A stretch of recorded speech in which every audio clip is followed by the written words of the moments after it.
Magandang araw mga buds. Dito nga pala tayo sa La Union.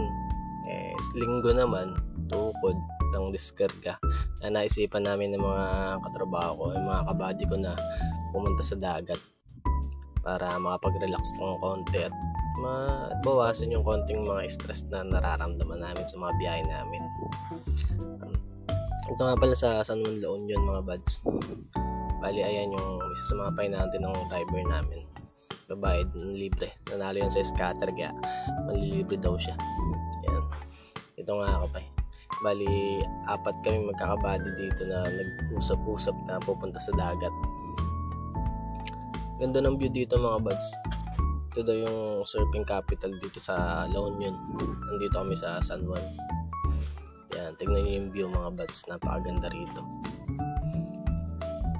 Ganda rin to kasi minsan makakabawas ng stress natin sa biyahe, mga pansariling problema, medyo mababawasan paminsan-minsan. Nag-uusap-usap tayo mga magkakabady na magkaroon ng konting happiness, ligo sa dagat o sa ilog kung saan mo na kayo natukod o kung saan mo kayo mahinto.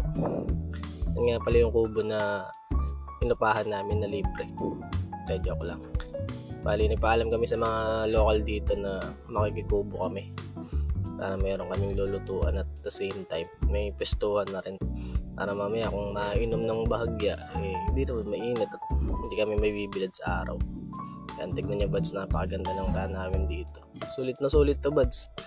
Kung matutukod kayo try nyo naman dito sa San Juan, La Union.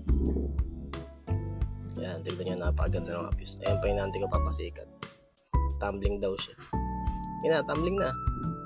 Ayan, naiiyak pa. Ayan, bumalik. Ayan, tatumbling daw siya. Oops! Ay, hindi niya kaya. Huwag ka na tumambling, baka mapilayan ka pat mahirap ka pa mamaya. Mapilot talaga. Ayaw niya. Ayun lang mga buds. Salamat at ingat tayo sa ating mga biyahe.